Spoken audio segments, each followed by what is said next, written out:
Hola, ¿qué tal? Nuestro tema es el subjetivismo y el relativismo enfocado en el concepto de verdad. Mi nombre es Luis Antonio Figueroa Durán y mi compañera. Itzana Gente Ajá. de Abarca.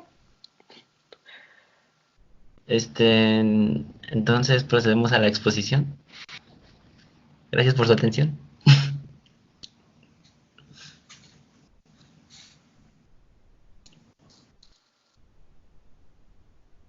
Para empezar, vamos a definir lo que es el concepto de subjetivismo. Entendemos por subjetivismo aquel en el que el conocimiento, ya sea propio o general o universal, dependerá completamente del sujeto que lo conoce. Esto quiere decir que esta corriente afirma que la validez de cada conocimiento es según cada persona, o sea que tanto habrá múltiples conocimientos según sujetos existan, como muestra la primera imagen, la del círculo. La primera persona ve un 6 y la segunda ve un 9 y esto no quiere decir que haya error en lo que dicen, simplemente son dos verdades diferentes porque son el número de sujetos que se conocen. Continuando, es el relativismo. Esta es una postura la cual se basa principalmente en los factores externos para crear cualquier tipo de conocimientos. De ellos depende muchas cosas, como por ejemplo, ya sea la ideología política, las creencias religiosas, también tiene mucho que ver con el lugar en donde está, el nivel socioeconómico de la persona o cuestiones relacionadas, bueno, cuestiones que el sujeto está, perdón, cuestiones que están en el ambiente o el entorno del sujeto. Por decir, todas estas cuestiones afectan la manera y la forma en que el sujeto obtiene toda esa información. Ajá.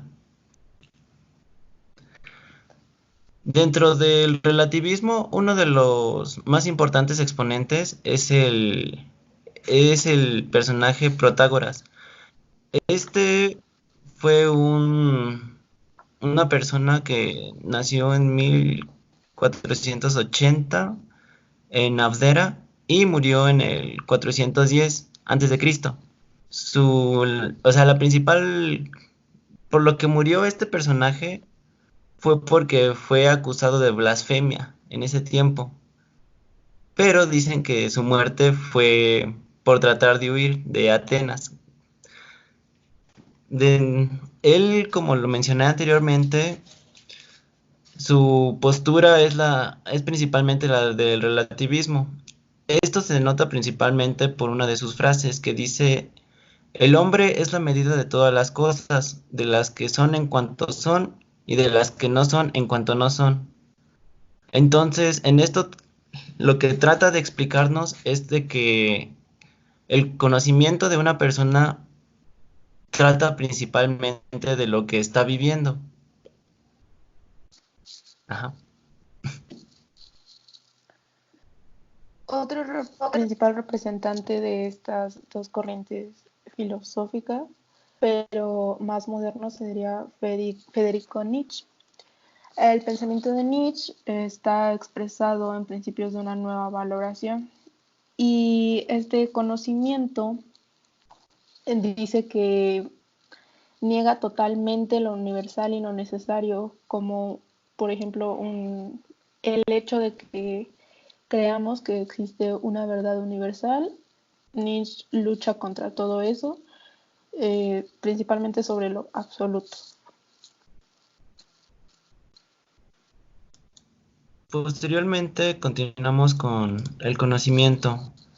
El conocimiento es pues un proceso en el que se refleja la realidad y esta misma realidad se reproduce en el pensamiento humano Y estas condiciones pues están principalmente, mm, son dependientes de la sociedad o de alguna práctica, experiencia que tenga el individuo. Ajá. Posteriormente definiremos el concepto de verdad, que ya es prácticamente donde parte todo este tema, ya que ambas corrientes tratan de explicar lo que realmente significa la verdad. En el diccionario encontramos que la verdad es la correspondencia o adecuación de la realidad con lo que se dice, piense o sienta de ella, o dicho, juicio o proposición que no se puede negar de modo racional, o tal vez una adecuación del pensamiento a la cosa considerada distinta en el descubrimiento del ser oculto por el velo de las apariencias. En sí, el concepto de verdad es objetiva y universal, pues es importante para la ciencia, por eso es necesario definir criterios que den una validez universal a estos conocimientos. Y estos son la objetividad y la concordancia entre el sujeto y la realidad. Pero el concepto de verdad en sí, como,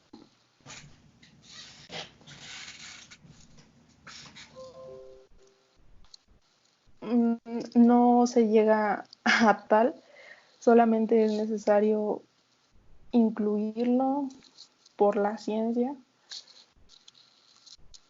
Y hay otro personaje muy importante en todo esto que es Hessen, ya que él concluye que ninguna de las dos vertientes es capaz de definir la validez o objetividad de un conocimiento, ya que ninguna logra crear una concordancia entre los dos aspectos antes mencionados, pero aún de todo, a pesar de todo esto, la ciencia será la encargada de definir cuáles serán los criterios necesarios para poder llegar al entendimiento y así poder llegar a una verdad universal o simplemente generalmente aceptada. Bueno, para concluir como conclusión, el subjetivismo, así como el relativismo, no llegan a verdades universales válidas por sí mismo, ya que en un caso depende del sujeto y en otro caso depende de las circunstancias que vive el sujeto. Y principalmente para que se llegue a una verdad, debe de haber una concordancia entre el sujeto cognoscente y la realidad objetiva. Ajá. Pues sería todo por nuestra parte.